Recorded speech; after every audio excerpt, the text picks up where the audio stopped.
And I call the member for Durack. Thank you, Mr Deputy Speaker. My electorate of Durack, being the largest in Australia, spanning from the outskirts of Perth all the way up to Wyndham in the Kimberley, but despite the distance between each town, total being 1.4 million square kilometres, and all those unique circumstances that my electorate faces, everywhere I go, everyone is suffering from a housing crisis. Only last November I addressed this very House about the Australian dream of home ownership and the fact that it's slipping away from younger Australians, that dream being stolen by the Albanese government. Sadly, statistics are showing our youth are losing hope about ever owning their own home. And I must admit that I copped a bit of flack about that from that speech, Mr Deputy Speaker, last November, not because it was untrue, but because I didn't go far enough in stressing that everyone is worse off under this current government. Finding affordable housing is like finding a needle in a haystack. But we must find a solution. We owe it to those Australians who are trying to get their foot on the first step of the property ladder. Since those opposite were elected, rents have increased by some 26%. First home buyers and new home approvals remain at their lowest levels in more than a decade. Lending for new homes remains at a shameful 20-year low, and we've recently seen the weakest quarter of construction in more than a decade. And what is this Albanese government's response to this housing crisis? Well, it's this so-called Help to Buy scheme before us today, a policy that is, frankly, just too little, too late. A policy that was at the front and centre of those opposites' housing agenda before the last election, yet has taken some 20 months to be brought before the House. And yet, despite the delay, we still have so many unanswered questions. Basic questions around eligibility and home improvements are yet to be answered.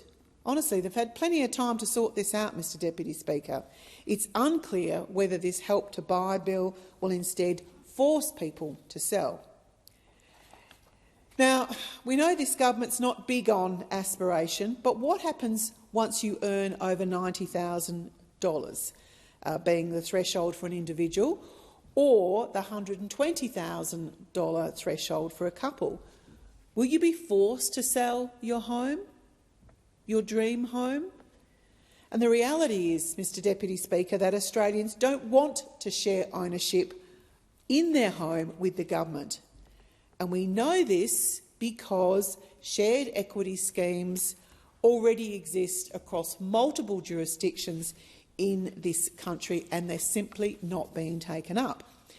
In New South Wales, Victoria, South Australia and Tasmania, there are plenty of places left, but people simply aren't taking up the opportunities. In fact, in New South Wales, 94% of places remain available. Are we really supposed to believe that Labor's very own equity scheme will drastically improve the housing crisis? I say no, it will not. Even if this policy manages to pass the parliament, which at this stage I don't think it will without some concessions being made to the Greens political party, the states and territories in Australia, they will need to pass their own legislation to participate in this scheme. I don't know how it's going to work when they've got their own schemes and they're not getting taken up. It's hard to see any Australian being supported by this scheme for many months, and this is despite this government over there's promise that it would start on January 1, 2023. This scheme is very underwhelming and contradicts the bold claims being made by those opposite. Let's remember that this is designed to support just 10,000 households per year. There are millions of Australians out there who are currently renting who are in the property market, with 85% of renters hoping that one day to own their own home. And even if this policy was successful, frankly, it's just a drop in the ocean. And worse yet, this policy may contribute to further increases in the cost of housing. A similar policy introduced into the United Kingdom was found to have inflated prices by more than its subsidy value in areas where it was needed the most.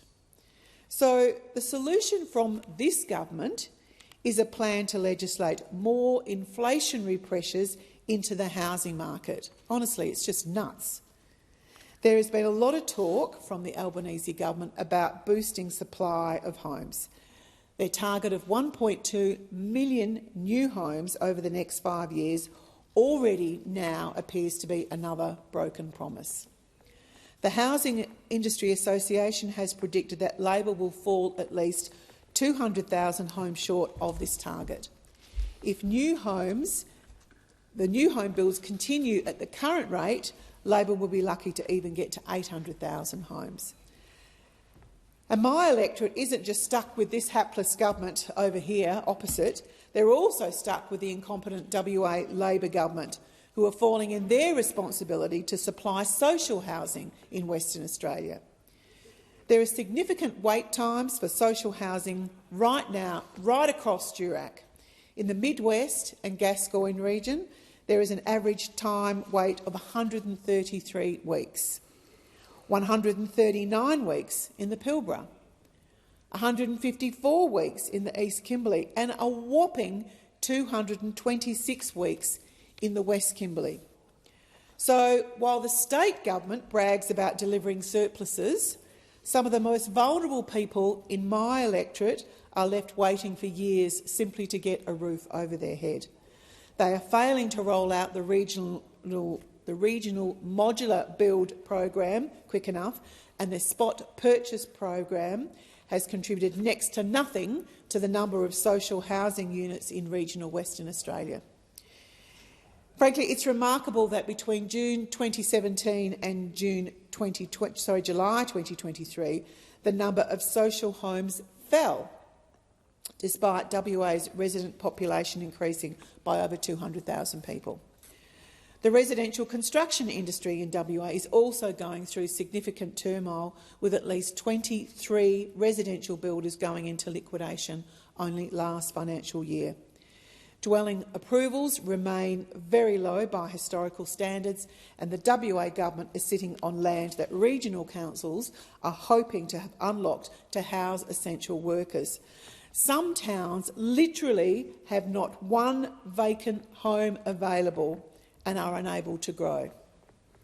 While there is a serious supply issue, with less builds occurring than under our coalition government, there is also record demand for housing.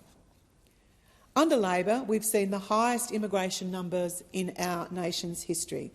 In 2022-23 period, migration added 518,000 people to Australia's population, and the Albanese government are planning for a further 1.2 million people over the next 5 years. Now, of course, we need skilled workers, but that's not the full story with these numbers.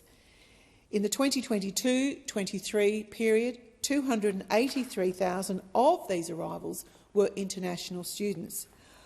Well, they're not here to build houses, or they're not here to be able to use their skills for other purposes. And these are, of course, competing with Australians for the limited housing supply on offer. So it's no wonder the rate of rental vacancies have recently hit a record low, and of course it doesn't look like it's improving anytime soon. So let me just reiterate the madness of this approach, Deputy Speaker. The government is bringing more people into the country than ever before, while less houses are being built at the same time. More people, less houses, more people. Why can't those opposite just understand that, of course, their strategy is driving up housing prices? It's just simple economics. Now, we know the Prime Minister, he's a student of economics, so maybe he needs to go back to school and join some of those international students and perhaps have a refresher course on supply and demand. This is a central component that's driving the housing crisis and is no way addressed by this bill that we are currently debating. Only the Coalition can be trusted to turn this around and restore that Australian dream. As the member for Sturt, I note he's in the House with me, as he noted in his contribution, the Liberal Party has always been the party of home ownership. This legacy stems from the leadership and vision of the great Sir Robert Menzies, the founder of our great party. I'm very proud of the work that we did in government on this front. We established the first home loan deposit scheme, the new home guarantee and the family home guarantee. We established the home builder program during the pandemic, kept the construction industry afloat during a time of deep uncertainty.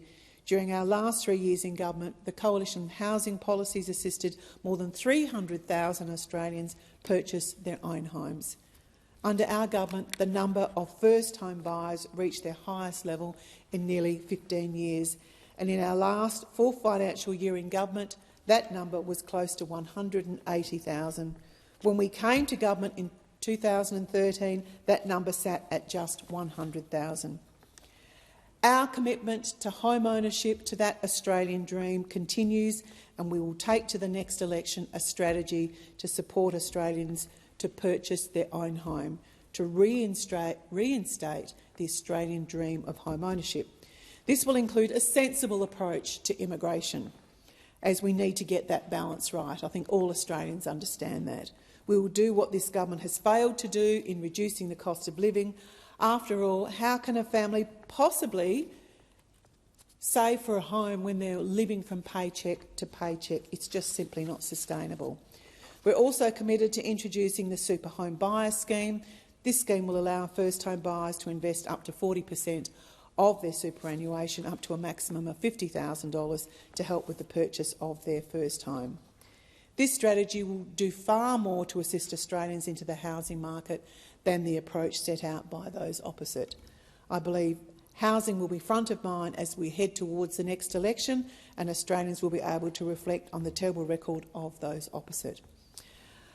I'd like to switch focus very briefly, Deputy Speaker, by acknowledging the leadership of former Prime Minister Morrison. He has a legacy to be proud of, not just limited to our strong record of housing. Given his valedictory speech yesterday, I'd like to thank him for his service to our nation.